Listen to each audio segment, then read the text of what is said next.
guys. So we have the aftermath of the NFP.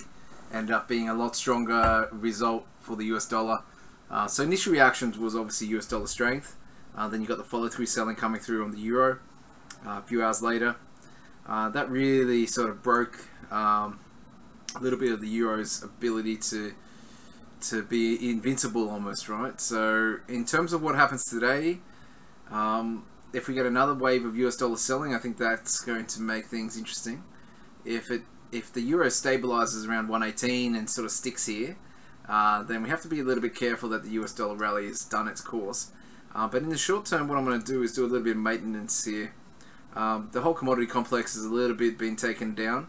Now, it doesn't mean that this can't sell off again. I just don't want to be in there. I mean, significantly, the profit has been eroded a little.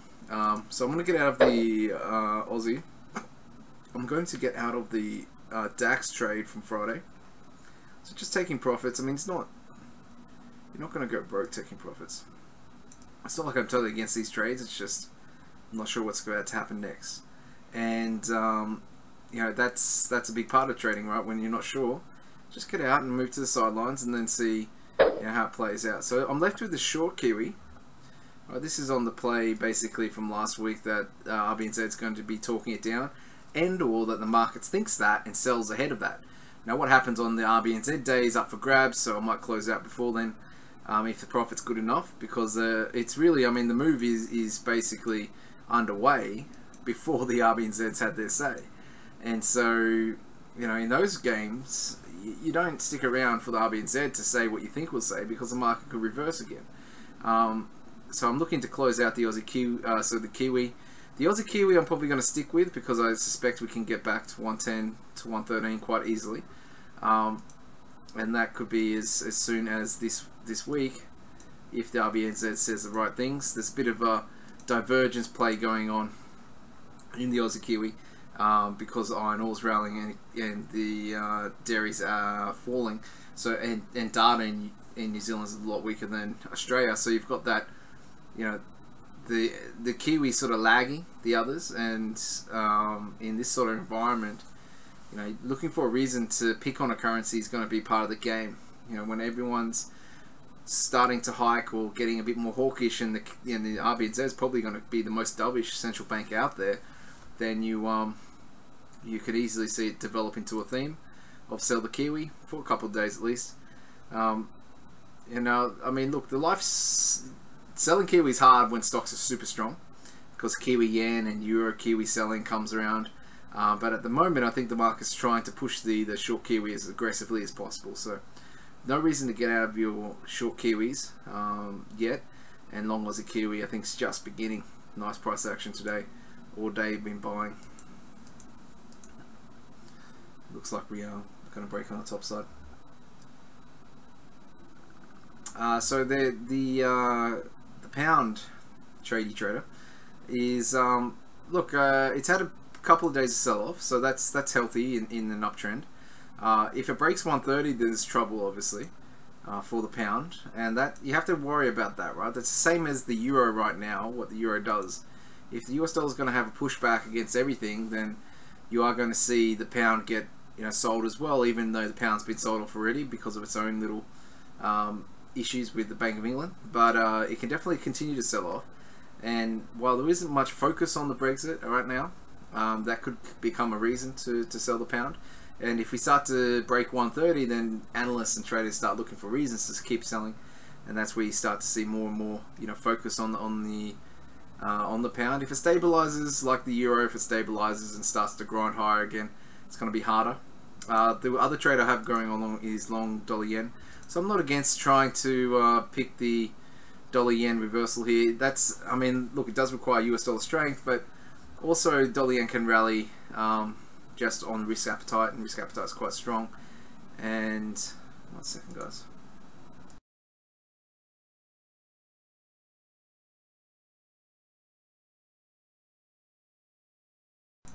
In terms of you know, why dollar yen not short euro, I think you got more reasons to go selling the yen right now than you do for selling the euro. The euro is more of a oversold situation, the overbought situation. You're trying to get a correction more than anything else, rather than think it long term's going down. Whereas dollar yen, you can still believe it's long term going up. The Bank of Japan's very dovish, and the Fed may come through and surprise with a bit more hawkish intent, given those numbers. The Atlanta Fed GDP forecast was ratcheted up to a level that would require more rate hikes this year.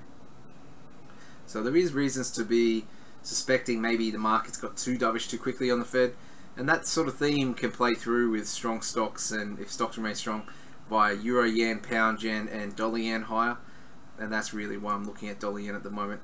If we're sitting here tomorrow and dollar yen's 110.50, I might just close, because the game plan really is that it breaks 111 today.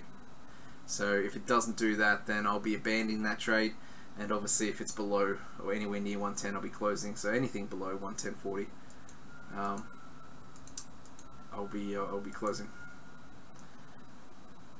for sure tomorrow. But I'm happy to let the Kiwi run just to see how much we get out of this. This has been on a bit of a hot streak lately, since last 2 weeks has been very solid.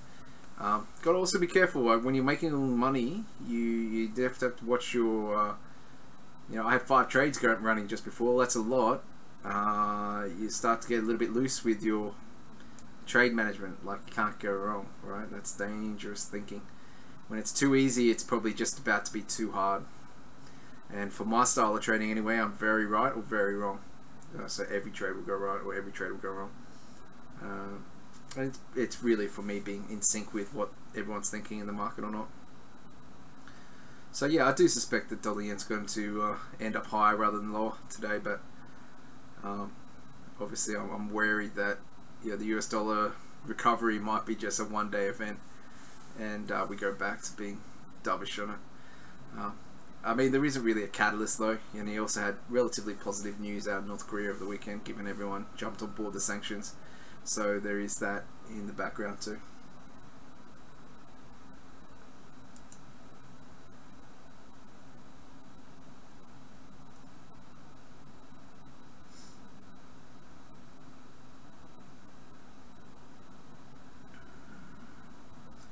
We guys talking about Euro Kiwi, Euro CAD, yeah. I mean, they're all rallying together. Euro's really outperforming most pairs. Euro Kiwi must be going berserk today.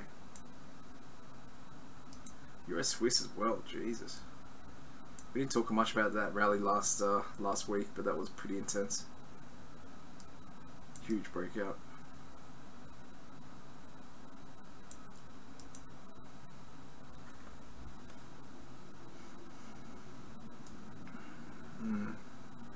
Yeah, that looks pretty strong. So everyone's hopping on the sell Kiwi bandwagon. EuroCAD as well, getting hit pretty hard.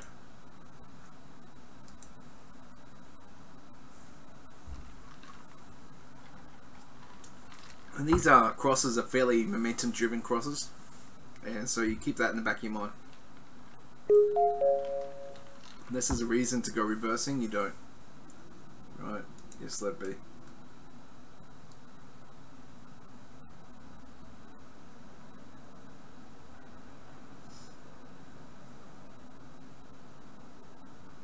I think the sell side of the oil is getting more dangerous, mate. Yeah. It should have, by theory, been a lot lower than this right now. This is, to me, not bearish, right? This is building. This is holding. So you want it lower quickly. Sideways action doesn't last too long in oil, and after such a big rally, this is consolidation.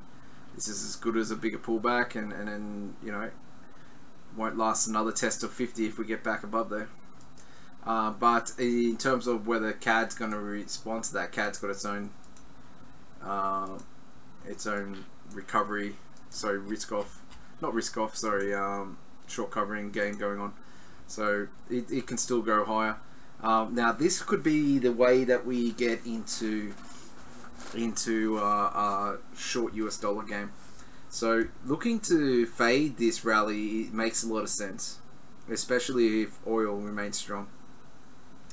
Because Bank of Canada, more likely than not, is going to be raising rates again this year, and that's going to provide constant support. So I'm not sure where we're going to get in. I'll keep an eye on it, but it's on the radar now.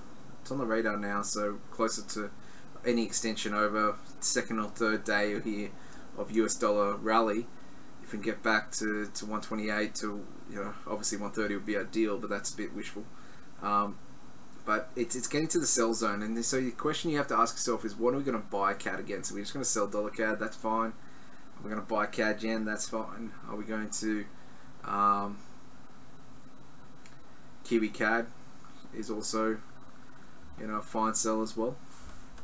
So there's multiple ways to skin this cat. There's a reason this market fell from 137.50 all the way down to 124, and so let it rally, let it come to you, let it top out, and we'll try and buy some CAD again, something soon. That should be very high probability trading coming. You can start now, I suppose, but oil really hasn't picked the direction. I just suspect it's topside. It'd be great if you get that as well. If oil does break 50 and hold above 50, then they can use that as a reason to get into some CAD. Probably not selling Euro CAD. Maybe selling Pound CAD though. Would be a way to play it. A little bit higher. Actually, we might have missed the boat with Pound CAD. Let's get into it.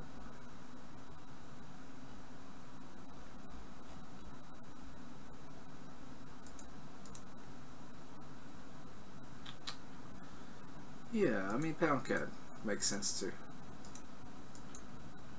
So when you go to look at dollar CAD and you see dollar CAD is running out of steam on the short squeeze, then we can look at all the possible pairs and then pick one.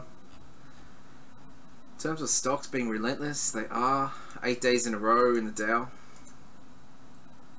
so that's making it difficult.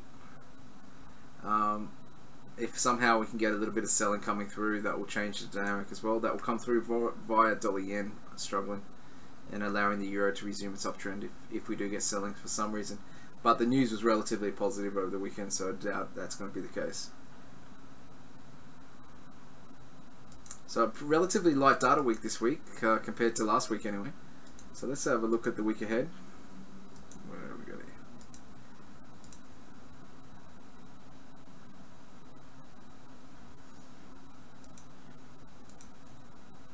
Yeah, I don't know. I mean, look, oil is the hardest thing to trade, I know, right? Hands down. Moves with no reason. Let's see if we missed anything here. So look at this macro over the weekend.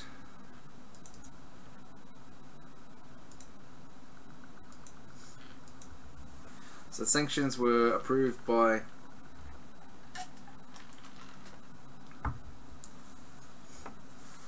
pretty much everyone.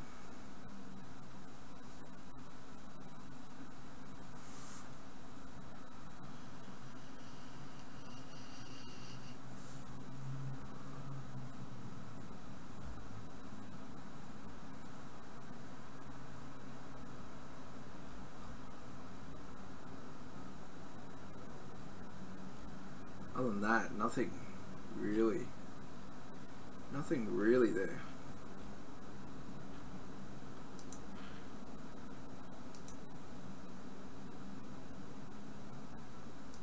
Pretty light weekend. Let's check their views. So we're just going to look at 3 from the same bank to begin with today. US data pretty solid. Markets bearish. US dollar positioning. Seen quite a decent rally. Blah blah blah. Seen decent buying interest below 118. Look to play the range 117.50 to 118.30 with 30 pit stop, by the way. I don't know, I mean, let's have a look at the euro if we can get another leg higher today. It seems to be a little bit... I mean, it's not the most convincing rally in the world, is it?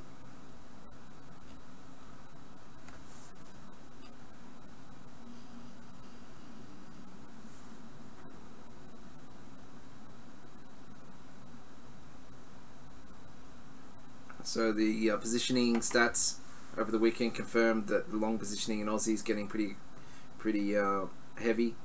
So that could hurt the Aussie's ability to break 80. And if it does break the 78-80 level, could be a little bit more of a pushback. So that level, there's a few levels here close. You know, so it can easily pull back a little bit more and not really change the uptrend. So it had an almighty rally, and that would happen at the same time that dollar CAD will be squeezing, US dollar having a couple of day rally. So nothing crazy. It's not like we're going US dollar ultra bullish. It's just, you know, timing was right as well for the market to have a pullback across the board. And dollar yen held 110 3 times.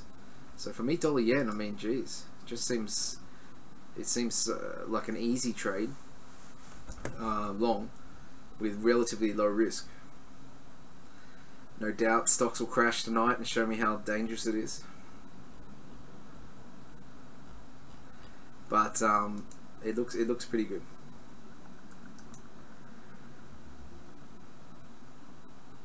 Durud, Euro Swiss. I hazard that one, mate. Swiss. It's hard to know if the S&B's involved here. It's hard to know if it's just going to melt all the way up to 120. I doubt we're going above 120 very easily. Yeah, when it does settle down, it's going to go super boring. So, you know, I think it's a move to a next level and then super boring. Seems very dangerous to buy. It still seems pretty dangerous to sell. If you get a reason for risk to be off, then you could, you know, sell up here thinking that it's overbought given the potential for Swiss safe haven flow. But without stock market pullback, I think there's very little reason to sell here. You don't really want to sell just technically. That's madness. That you could get yourself into trouble there. So I just sort of watched it in from the sideline, going, what is happening? You know, that was just bang, bang, bang, bang. I mean, it looks gentle, right? That's 500 pips with no reason, just breaking sort of stops at 110.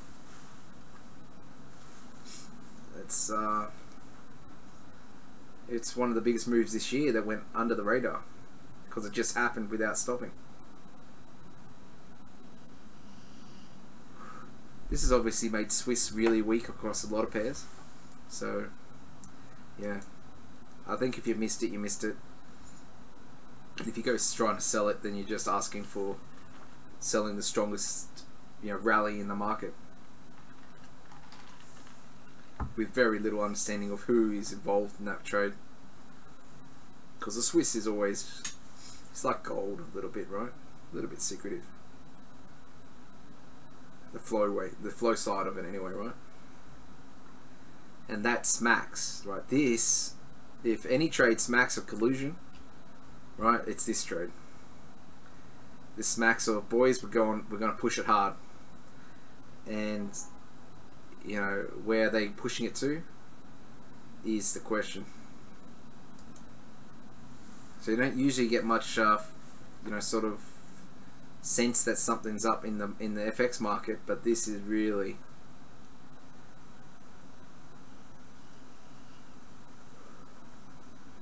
you know, it could be central bankers, it could be the central bank telling the UBS and Credit Suisse, huge banks, you know, we're going to be buying the we're going to be selling the Swiss soon. You start it, we'll help you. I mean, it's not beyond it's definitely not beyond the Swiss central bank to do stuff like that. These are the guys that just completely destroyed the FX market a couple of years ago by telling everyone it's never, you know, they're not going to do anything with the floor, then pulling it out. There is no rules as well. I mean, you're not going to get in trouble with anyone. It's definitely, you won't get in trouble unless there's proof as well. Even if there's proof, it's not like there's a court that you can go to and say these guys are manipulating. If it's central bank's involved anyway. Otherwise, Bank of Japan would be in court every couple of years. with their rate checking that they do. So yeah, it's a really it's a bewildering one. It's a weird one. Let's see if we can't get a couple of reports on it. See what the boys are saying.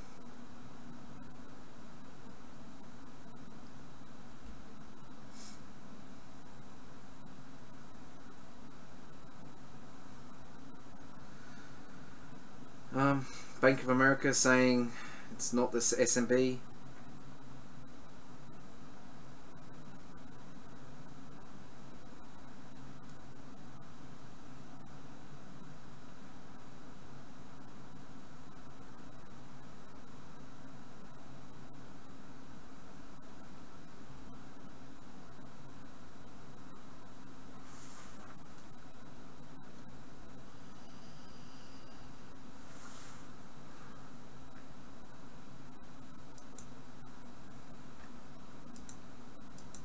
See, give me 1 second, guys. I'm just looking through a couple of reports, see if anyone's talking about it.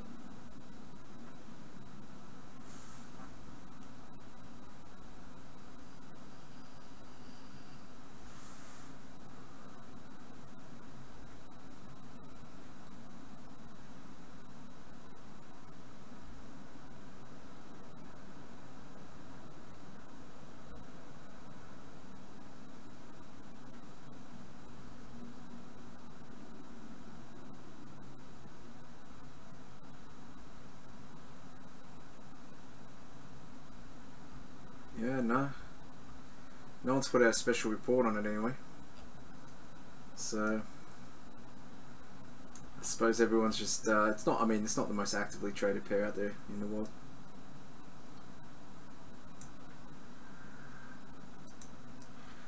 Alright, Deutsche Bank put the report out. How much would the US data do to the euro?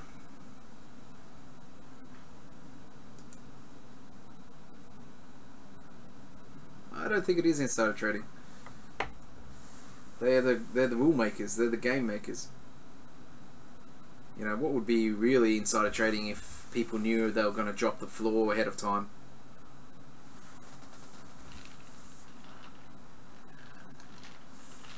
But jawboning,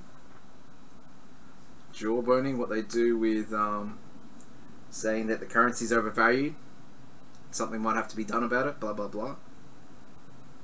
Yeah.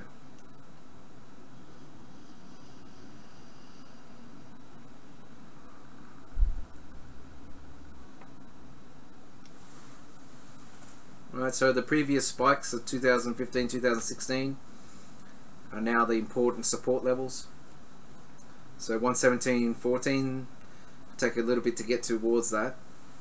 More likely we get in the 115, 119 range.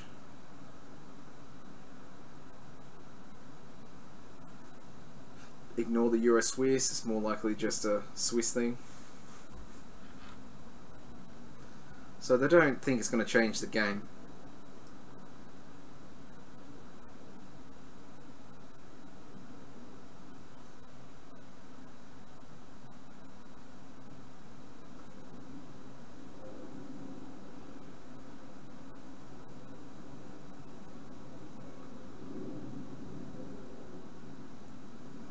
How far can the short US dollar squeeze go?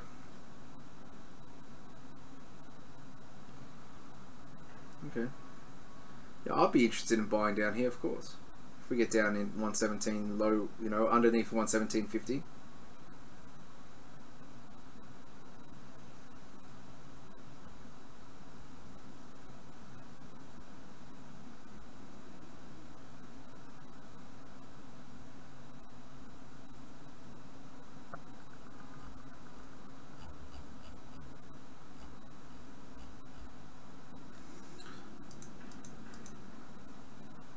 Doesn't look like that so far today, though, guys. But yeah, so the trade that I'm in, and the one we talk about at the start there, is long dollar yen rather than short euro. I think that's a bit safer. And short dollar, Kiwi dollar doesn't need the US dollar recovery, but it helps. It helps. So if that comes through as well. That will help that. And just Aussie Kiwi does need Kiwi weakness and a bit of a market turning on the Kiwi to really go berserk. That can happen. That definitely can happen.